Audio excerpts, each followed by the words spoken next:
Très bien, je pense qu'on va pouvoir commencer. Donc bonjour à toutes et tous, je suis toujours vraiment ravi de participer à ce colloque national et finalement francophone sur la maladie à corps de Lévy.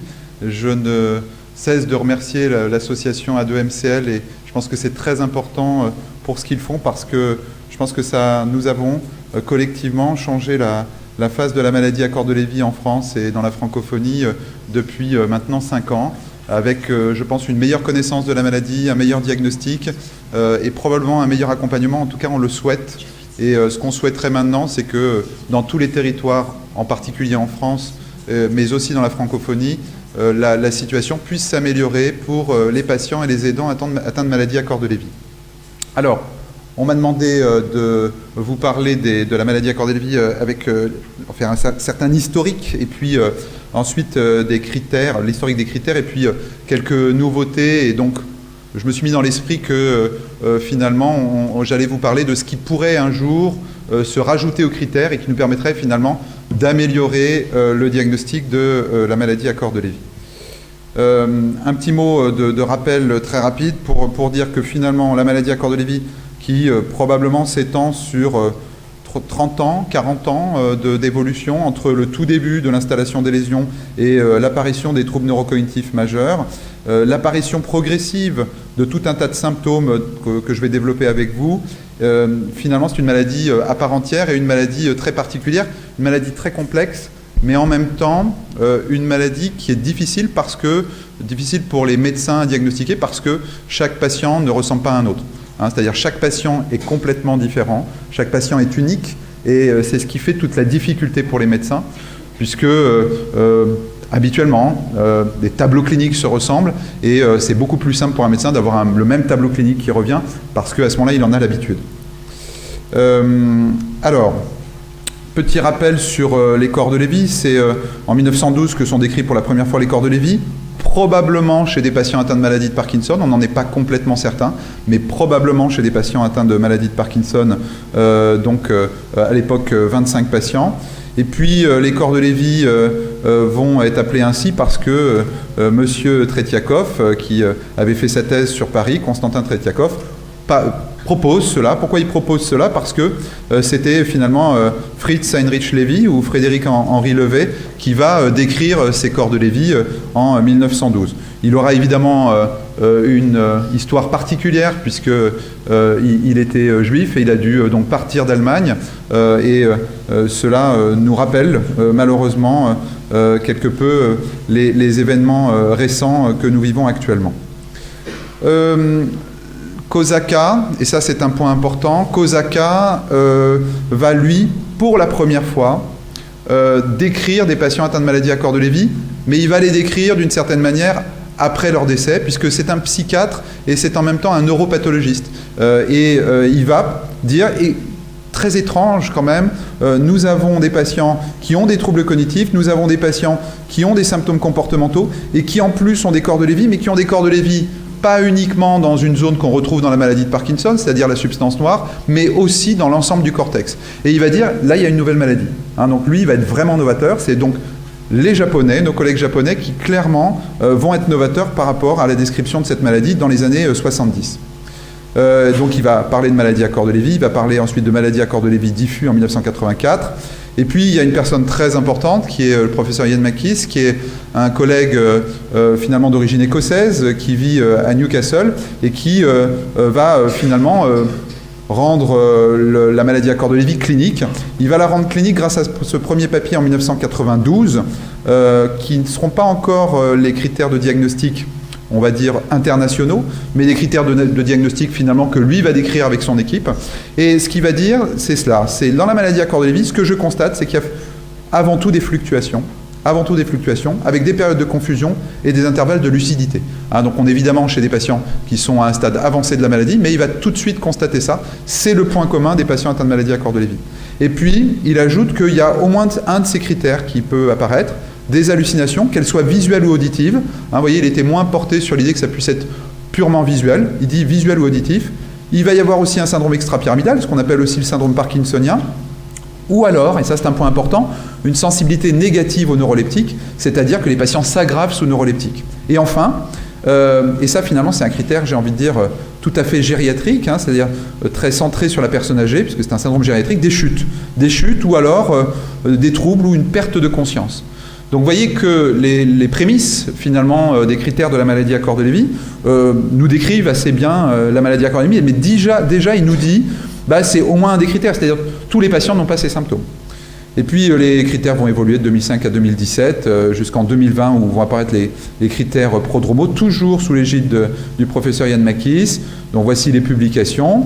Et finalement, ces critères dont j'ai parlé à la formation là tout récemment, ce sont ceux-ci, c'est-à-dire ce sont des patients qui ont des troubles cognitifs légers ou ce qu'on appelle une démence, c'est-à-dire une démence, ça veut dire qu'il y a des troubles cognitifs auxquels s'associent des difficultés dans le quotidien du patient, c'est-à-dire que le patient, par exemple, n'est plus capable d'utiliser sa voiture, ou n'est plus capable d'utiliser le téléphone, ou n'est plus capable de gérer son traitement, ou n'est plus capable de gérer ses papiers, par exemple. C'est-à-dire que les troubles cognitifs ont des conséquences dans le quotidien du patient. Et si chez ce patient, il y a un ou deux de ces critères, en dessous, c'est-à-dire des fluctuations, des hallucinations, des troubles du comportement sommeil paradoxal ou un syndrome parkinsonien, à ce moment-là, on parlera de maladie à corps de Lévy. Alors, maladie à corps de Lévy possible s'il y a un seul de ces critères, par exemple, simplement des hallucinations visuelles. Maladie à corps de Lévy probable s'il y a deux critères, par exemple, un syndrome parkinsonien et des fluctuations. C'est ça la maladie à corps de Lévy, et finalement c'est assez simple. Le problème, c'est qu'il faut les chercher, il faut les remarquer, il faut s'y intéresser et se dire « Ah, mais oui, ça pourrait être une maladie à corps de Lévy ». Se rajoutent des biomarqueurs qu'on va qualifier d'indicatifs, c'est-à-dire que si un de ces biomarqueurs est présent et qu'il s'ajoute à un critère clinique, par exemple des fluctuations avec un DaT-scan pathologique, eh bien à ce moment-là, on parlera aussi de maladie à corps de Lévy probable. Alors, ce DaT-scan, j'insiste pour les collègues médecins qui sont dans la salle, ce DaT-scan, il faut absolument le regarder.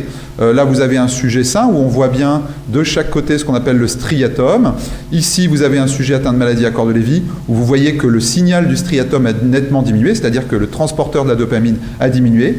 Là, c'est un cas de chez nous où vous voyez que de ce côté-là, vous avez effectivement le striatum qui semble entier. Par contre, dans sa partie postérieure ici, il y a une diminution de l'activité du transporteur de la dopamine, ce qui est en faveur aussi d'une maladie à corps de Lévy. Mais ce transporteur de la dopamine, sous la forme du DaT-scan, il est intéressant au stade de ce qu'on appelle le trouble neurocognitif important ou trouble neurocognitif majeur, c'est-à-dire au stade de démence. Par contre, au stade prodromal, c'est-à-dire au tout début de la maladie, il est très peu intéressant. Alors, on parle de sensibilité dans notre jargon médical. Sensibilité à 54%, ça veut dire que uniquement 54% des patients ont un DaT-scan pathologique. Ça veut dire que dans 46% des cas, ils n'ont pas de DaT-scan pathologique. Donc, dit autrement, si un DaT-scan est négatif, chez un patient au stade prodromal, ça ne veut rien dire. On ne peut pas dire si c'est ou pas une maladie à corps de Lévy. On peut simplement dire que le DaT-scan est négatif. Très important. D'autres biomarqueurs que je ne vais pas détailler parce que ma collègue de médecine nucléaire, Dr Meyer, va certainement le faire. Toujours pareil, moins intéressant au stade prodromal, vous voyez une sensibilité à 42%. Et finalement, la question qui se pose, et la question que je me pose avec vous, c'est est-ce qu'il pourrait y avoir de nouveaux biomarqueurs qui pourraient apparaître dans les futurs, critères de la maladie à corps de Lévy. Alors, en IRM, difficile de dire si un jour il y aura des critères IRM de la maladie à corps de Lévy, parce que finalement, c'est pas forcément très sensible ni très spécifique. Un exemple ici, ce qu'on appelle le signe de la queue d'hirondelle. Donc le signe de la queue d'hirondelle, c'est le fait ici de voir une sorte de queue d'hirondelle, que vous voyez certainement, il faut avoir beaucoup d'imagination. Ici, vous voyez, en tout cas, il y a deux parties à l'arrière, vous voyez, donc ça ressemble à une queue d'hirondelle. Les médecins sont finalement très poètes. Ici, chez un patient atteint de maladie à corps de Lévy, on devine une queue d'hirondelle ici, mais là, il n'y a plus du tout de queue d'hirondelle. Vous voyez, c'est complètement rempli. Pareil ici, on devine peut-être une queue d'hirondelle ici, mais quasiment pas. Là, par contre, il n'y a quasiment plus de queue d'hirondelle. Bon, peut-être un petit signe, mais le problème, c'est que ça n'est pas très spécifique.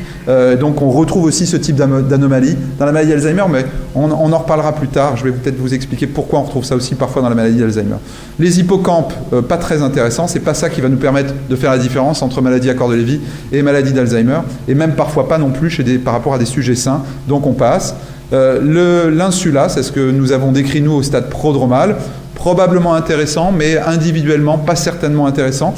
On est en train de travailler là-dessus pour être certain d'avoir les bons patients dans les bons groupes pour savoir si ça pourrait être vraiment intéressant, cette atrophie insulaire. Mais je vous montre quand même des exemples de patients au stade prodromal où vous voyez ici qu'il y a un peu de noir de chaque côté, là, ce qui n'est pas tout à fait normal. Vous voyez, il y a moins de noir, par exemple, chez un patient atteint de maladie d'Alzheimer. Ça, c'est en faveur d'une maladie à corps de Lévy prodromale. Idem ici, chez un patient atteint de maladie à corps de Lévy, vous avez ici, vous voyez, du noir, qui est le reflet de l'atrophie insulaire, donc de la diminution de l'insula, qu'on voit effectivement dans la maladie à corps de Lévy. Mais uniquement au stade prodromal, c'est intéressant. Alors demain, est-ce qu'on aura d'autres biomarqueurs en scintigraphie? Bon, on a cette scintigraphie de perfusion, on va vous en parler, mais moi ce qui m'intéresse, c'est finalement plutôt ça, c'est-à-dire la scintigraphie en synucléine, ou ce qu'on appelle le PET synucléine, puisque les corps de Lévy sont remplis d'une protéine anormale, qui a une conformation anormale, qu'on appelle la synucléine. Et donc, des collègues ont développé un PET à la synucléine, ils espéraient que ça puisse être intéressant dans la maladie de Parkinson et dans la maladie à corps de Lévy. C'est intéressant, pas pour ces deux maladies, mais c'est intéressant pour une autre maladie, pour l'atrophie multisystématisée. Donc on est au début d'une histoire. Je pense que dans les années à venir, probablement lors d'un prochain colloque, un jour on vous dira, ça y est, on a une scintigraphie du cerveau qui permet de voir les lésions de la maladie à corps de Lévy, en tout cas les lésions synucléines. Voilà, alors ça c'est un résumé de tout ce qui existe comme biomarqueurs. Pour vous dire que finalement, quand on regarde les sensibilités et les spécificités de ces biomarqueurs, ce sera plus facile cette fois-ci pour ceux qui sont en distanciel, eh bien on est rarement avec les deux biomarqueurs supérieurs à 80%. C'est-à-dire que normalement, un bon biomarqueur, c'est quand il a une sensibilité supérieure à 80%, c'est-à-dire qu'il repère plus de 80% des patients, et quand il a une spécificité supérieure à 80%, c'est-à-dire que quand les patients qui n'ont pas une maladie à corps de Lévy ont moins de 20% d'entre eux avec des biomarqueurs anormaux. Eh bien, si vous regardez bien le tableau, il n'y a aucun de ces biomarqueurs qui a une sensibilité et une spécificité supérieure à 80%, ce qui veut dire que nous n'avons pas, à l'heure actuelle, de bons biomarqueurs d'imagerie de la maladie à corps de Lévy. Je fais un petit voyage maintenant dans la ponction lombaire pour imaginer ce qui pourrait se passer demain. Eh bien, ce qui pourrait se passer demain, c'est que nous ayons par contre un bon biomarqueur de la maladie à corps de Lévy dans la ponction lombaire grâce à ce qu'on appelle la RT-Quick synucléine. Alors qu'est-ce que c'est que la RT-Quick synucléine? C'est un peu, si vous voulez, la même chose que la RT-PCR pour le Covid. C'est-à-dire qu'on va essayer d'amplifier non pas l'ARN pour le Covid, mais ici la protéine anormale de la maladie à corps de Lévy à partir d'un prélèvement qui est un prélèvement de liquide céphalorachidien. Les études qui sont publiées montrent que là, il y a une sensibilité, une spécificité supérieure à 90%. Donc, au-delà de ce qu'on imaginerait. Il faut qu'on le vérifie, il faut qu'on le valide, mais ça semble particulièrement intéressant. Alors là, pour illustrer, vous avez ici des patients atteints de maladie d'Alzheimer en bleu qui ne décollent pas et qui n'amplifient pas la synucléine parce qu'en fait, il n'y a pas de synucléine chez eux. Pareil chez les sujets normaux. Par contre, dans la maladie de Parkinson en vert, vous avez une petite amplification, tandis que dans la maladie à corps de Lévy, vous avez une franche amplification, ici en violet. Donc, possiblement, un biomarqueur demain très intéressant de la maladie à corps de Lévy. Pour l'illustrer, puisque nous avons commencé à développer la RT-Quick synucléine à Strasbourg, je vous présente une femme de 66 ans avec une plainte cognitive, qui a des troubles cognitifs effectivement, et qui a en gros deux types de troubles cognitifs, des troubles du stockage et un ralentissement, des troubles de l'attention et des problèmes d'organisation, ce qu'on appelle un syndrome sous-cortico-frontal. À l'IRM cérébral, on retrouve une petite atrophie insulaire ici du côté droit, parce que la droite et la gauche sont inversées, une atrophie des hippocampes qui est nette cette fois-ci. Il n'y a pas de lésion vasculaire du tout sur cette IRM.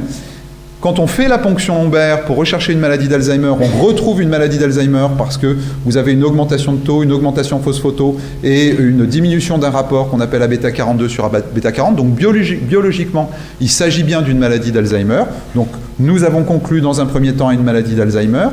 De façon assez étrange, la patiente va avoir des fluctuations d'année en année de son MMS qui nous permet d'avoir une vision globale de son évolution et vont apparaître ce qu'on appelle des sensations de présence, va apparaître une légère rigidité extrapyramidale, il va y avoir aussi à l'électroencéphalogramme une lenteur qui s'installe et donc on va demander un examen complémentaire qui est le DaT-scan.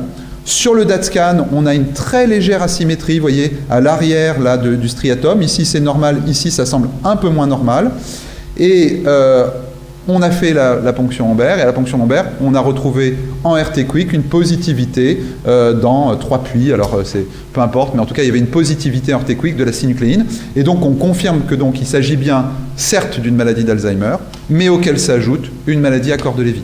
Et j'aimerais insister, et ce sera mon dernier point, sur le fait que, effectivement, la maladie d'Alzheimer pure existe, effectivement, la maladie à corps de Lévy pure existe, mais la maladie à corps de Lévy plus la maladie d'Alzheimer, c'est très fréquent, et la maladie d'Alzheimer plus la maladie à corps de Lévy, c'est très fréquent. Des chiffres tout récents sur la maladie d'Alzheimer, c'est pour vous montrer l'ampleur de la question, des chiffres tout récents neuropathologiques sur la maladie d'Alzheimer montrent que la maladie d'Alzheimer est associée dans 49% des cas à des signaux de maladie à corps de Lévy. 49% des cas. C'est énorme. C'est-à-dire qu'en fait, ces maladies-là sont très fréquemment associées. Alors avec parfois plus de symptômes de l'un ou plus de symptômes de l'autre, ou parfois les deux, comme dans le cas clinique que je viens de vous présenter.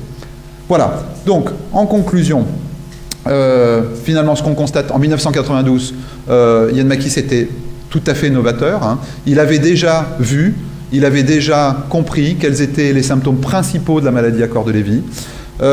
Les biomarqueurs en imagerie sont utiles, mais ils ont tous, sans exception, leurs limites. Et j'insiste surtout sur cette sensibilité insuffisante. Donc attention à ne pas dire « j'ai éliminé, il n'y a pas de maladie à corps de Lévy parce que tel ou tel examen est normal ». La RT-Quick synucléine dans la ponction lombaire est peut-être un futur biomarqueur de ces critères. On verra si ça se confirme ou pas. La suite, donc, ce serait cette scintigraphie, le PET synucléine, mais nous n'y sommes pas encore. Ça marche pour l'atrophie multisystématisée, mais ça ne marche pas pour la maladie à corps de Lévy. Et est-ce qu'on pourra avoir un équivalent de la RT-Quick ou la RT-Quick elle-même dans le sang? Pourquoi pas, hein, c'est-à-dire pouvoir faire un diagnostic sanguin de la maladie à corps de Lévy. Vous allez avoir quelques réponses tout à l'heure avec mes collègues. Voilà, je vous remercie de votre attention.